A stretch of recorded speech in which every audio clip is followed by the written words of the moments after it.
We're in the test garden, and on my left is the now famous first of the Endless Summer series. This is Endless Summer, the original.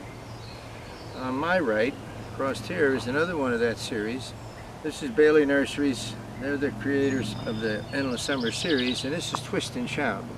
Very powerful plant in terms of reblooming capability. Both of these have good winter hardiness. We get pretty generally decent flowering from them. This year is a little bit better, owing principally to the fact we had an easy winter. Macrophyllas, and that's the species that we're looking at here, don't like it hot, don't like it cold, and don't like sudden change. And if we can avoid that in the winter, then we're in good shape. So this is the best flowering here in our garden since 2013. That's pretty significant. There was a period of about 2007 through 2013 that were pretty good. We had a couple extraordinary years. I think 2009 and 2011 were superior because we had very mild winters, very mild. Macrophyllas are so sensitive, and there's what people forget about. There's two things.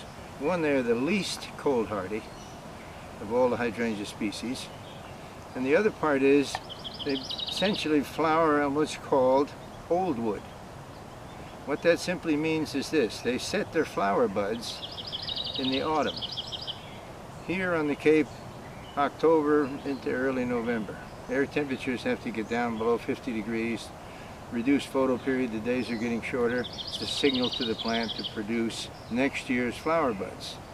The dichotomy is that those buds have to survive the winter to be the next summer's flowers. That's the rub.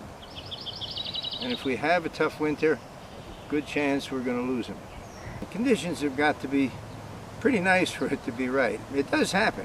Generally here on the Cape we have good weather because the ocean moderates us, and that's what these like. Macrophyllas were native to maritime Japan. That's where they came from. So this temperance is essential for them to do well. You never can predict. And the reason being is, what control do I have over next week's weather? We can feel good about an ongoing situation. You follow me? When we see, say that January shows us some modesty, in February, which can often be beastly, let's say we avoid the big spikes. You know, we're going to get alternately cold and maybe a little bit warmer, but staying in that sort of moderation line rather than this stuff.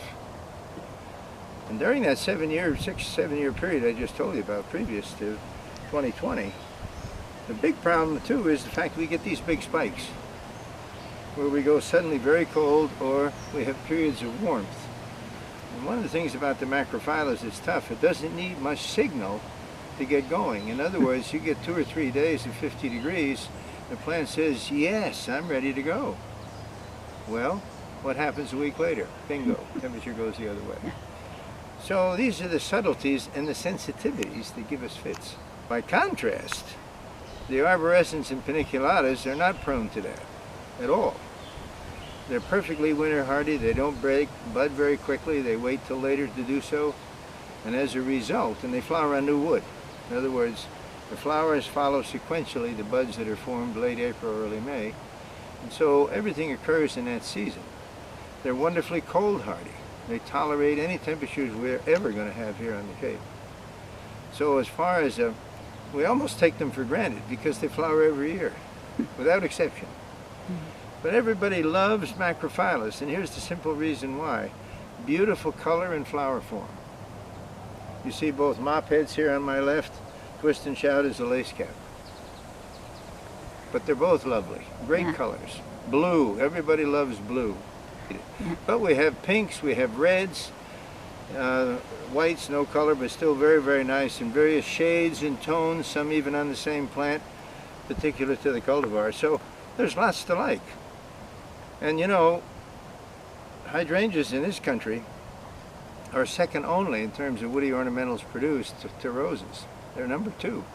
Produce about 22, 23 million plants a year here in the U.S. commercially. And of that number, 80% of them are Hydrangea macrophylla. Yeah. So isn't it the case in life? We always want which is the most difficult to achieve.